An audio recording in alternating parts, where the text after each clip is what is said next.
तीन दामाद की सास पार्ट 2।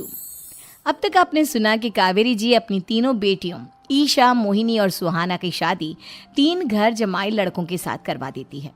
उन्हें लगता है कि ये लड़के शायद घर का कामकाज संभाल लेंगे, लेकिन उनके तीनों घर जमाई बहुत आलसी थे। वो नौकरी भी नहीं करते थे और बाहर का काम भी नहीं।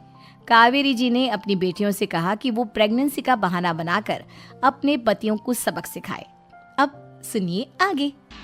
मम्मी, आपने जैसा कहा था हमने वैसा ही किया, लेकिन देखिए ना, विवेक का हाल तो वैसा का वैसा ही है। घर में ना सुबह का नाश्ता बनता है और ना खाना। नौकरी पर जाने की बात करूं तो खाने को दौड़ते हैं मुझे। हाँ मम्मी, मैंने भी सुमित को कितनी बार कहा कि अगर नौकरी नहीं करनी तो कोई छोटी सी दुकान ही खोल लो, घर का खर्चा कैसे चलेगा। देखो दोपहर के 12 बजने आए और जनाब अभी तक सो रहे हैं। हाँ मम्मी, ईशा और सुहाना ठीक कहती हैं। अविनाश का भी यही हाल है। जब मैंने अपनी प्रेगनेंसी के बारे में कहा तो मुझसे कहने लगा, अरे दूसरी लड़कियां तो 9-9 महीने तक नौकरी करती है, बस डिलीवरी के टाइम छुट्टी लेती है। मोहिनी, तुम भी नौकरी करो। अब मुझे कहाँ नौकरी मिलेगी। मम्मी बताओ अब मैं क्या करूँ। हे भगवान, क्या सोचकर घर जमाई दामाद लाई थी मैं कि मेरी बेटियां मेरे पास रहेंगी और खुश रहेंगी, लेकिन इन आलसी दामादों ने तो हमारी जिंदगी को भी प्रॉब्लम में डाल दिया है। मैं तो कहती हूँ मम्मी, हम लोग वापस अपनी जॉब पर जाना शुरू कर देते हैं। बता देते हैं इन लोगों को कि हमने प्रेगनेंसी का बहाना किया है।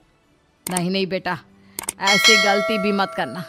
अगर तुमने ऐसा किया तो इन तीनों की आदत और ख़राब हो जाएगी। अरे आज नहीं तो कल कभी तो तुम प्रेग्नेंट होगी, तब वापस यही प्रॉब्लम आएगी। तब क्या करोगी तुम तीनों। हाँ मम्मी, आपकी बात तो बिल्कुल सही है। इन लोगों को तो सुधारना ही पड़ेगा। लेकिन कैसे? अपने बच्चों के आने की खबर सुनकर भी इन लोगों पर कोई असर नहीं हो रहा। पैसे कमाने के लिए घर से बाहर निकलना ही नहीं चाहते ये तीनों। अब मेरे दिमाग में एक प्लान आया है। तुम तीनों चिंता मत करो, उन तीनों को बुलाओ, फिर मैं बात करती हूँ। थोड़ी देर बाद कावेरी जी अपने तीनों दामादों को सामने बुलाकर अपनी बात कहना शुरू करती हैं। अविनाश, सुमित और विवेक, देखो बेटा, मैं ना तुम तीनों से बड़ा प्यार करती हूँ, इसीलिए तो तुम्हें घर जमाई बना कर रखा है मैंने। अरे मम्मी जी, सीधे सीधे कहिए ना, क्या बात है। प्यार तो हम भी आपको बहुत करते हैं। अरे मम्मी जी, आपकी इज्जत भी बहुत करते हैं। अरे भाई, आपके जैसी सास और कमाने वाली बीवी सबको मिलती है क्या? हाँ मम्मी, विवेक और सुमित ठीक कह रहे हैं। आपकी बेटी से शादी करके मेरी तो ज़िंदगी ही अच्छी हो गई है। जानती हूँ मैं, और ये भी जानती हूँ कि तुम तीनों अपने अपनी बीवियों से बहुत प्यार करते हो। बेटा, बात ऐसी है कि हमारे कुल गुरु ने कहा है कि प्रेग्नेंट होने के बाद मेरी तीनों बेटियाँ शुरू के 4 महीने हमारे गांव में जाकर रहेगी, जहाँ मेरे चाचा जी रहते हैं। अरे लेकिन क्यों मम्मी, गांव में जाकर रहने की क्या ज़रूरत है इन तीनों को। वो क्या है ना बेटा, हमारे परिवार को एक श्राप है। अगर मेरी बेटियों ने यहाँ पर बच्चा पैदा करने की कोशिश की तो उनके बच्चों को कुछ भी हो सकता है। इसलिए अब से लेकर 4 महीने पूरे होने तक इन्हें गांव वाले घर में रहना पड़ेगा। हाँ तो इसमें प्रॉब्लम क्या है मम्मी जी? हम भी वहाँ जाकर रहेंगे, पिकनिक मनाएंगे। अरे भाई, बीवी जहाँ हम भी वहाँ। हाँ यार, आइडिया तो बहुत अच्छा है। शहर की ज़िंदगी में रह रहकर परेशान हो चुके हैं, अब कुछ दिन गांव में बिताएंगे। तुम लोग समझने की कोशिश क्यों नहीं करते। तुम में से कोई भी वहाँ नहीं जा सकता, और मैं यहाँ रहूँगी ना तुम तीनों के साथ। 4 महीने की तो बात है, उसके बाद ये तीनों ही लौट कर आ जाएंगी। ठीक है मम्मी जी, अब हमारे बच्चों का सवाल है तो ये तो करना ही पड़ेगा। कावेरी अपनी तीनों बेटियों को कुछ दिन के लिए घर से बाहर कहीं दूसरे शहर में रहने के लिए भेज देती है। कुछ दिनों के बाद, अरे मम्मी जी, बहुत दिन से पिज्ज़ा नहीं खाया, मंगवाइए ना। क्या बताऊं बेटा, पहले तो बेटियां खर्चा दे देती थी क्योंकि उनकी नौकरी थी, लेकिन अब तो मेरे पास पैसे ही नहीं बचे। थोड़े बहुत पैसे हैं जो बच्चों की डिलीवरी में काम आएंगे। लेकिन मम्मी जी, आपकी बेटियों को वापस आने में तो अभी बहुत वक्त बाकी है। वही सोच सोच कर परेशान हो रही हूँ। सोच रही हूँ कल से दूध भी बंद करवा देती हूँ। अब दूध वाले को देने के लिए पैसे भी तो नहीं है ना। अरे नहीं नहीं मम्मी जी, अगर दूध भी बंद करवा दोगी तो मुझे चाय कहाँ से मिलेगी, और चाय के बिना मैं तो मर ही जाऊंगा। क्या करूं बेटा, इसके अलावा हमारे पास कोई ऑप्शन नहीं है, मेरे पास पैसे ही नहीं बचे। इस तरह कावेरी जी धीरे धीरे अपने तीनों दामादों को पैसे देना बंद कर देती हैं और घर में खाने पीने की चीजें लाना भी बंद कर देती है। अब वो तीनों बुरी तरह से परेशान होने लगे थे और इसलिए एक दिन तीनों प्लान करके घर से बाहर निकलते हैं और बाजार में जाने के बाद यार अच्छा खाना खाए हुए कितने दिन हो गए, पता नहीं कब अच्छा खाना मिलेगा। हमारी बीवियों के जाने के बाद तो हमारी हालत भिखारियों जैसी हो गई है यार। कुछ भी हो, मुझे तो आज पिज्ज़ा खाना ही खाना है।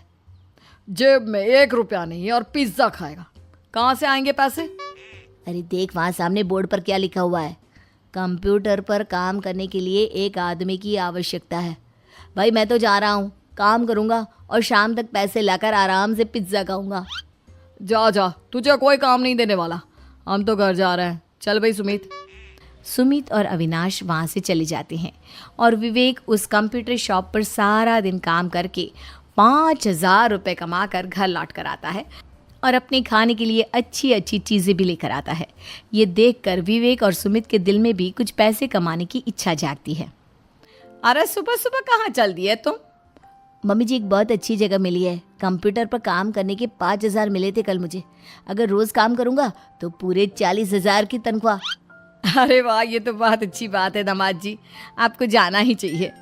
सुमित और अविनाश विवेक को इस तरह तरक्की करते देखकर परेशान हो जाते हैं और वो दोनों भी काम की तलाश में निकल पड़ते हैं। धीरे धीरे उन दोनों को भी काम मिल जाता है। अब कावेरी के तीनों दामाद छोटी मोटी नौकरी करके अच्छा पैसा कमाने लगे थे। एक दिन कावेरी उन्हें अपने पास बुलाती हैं।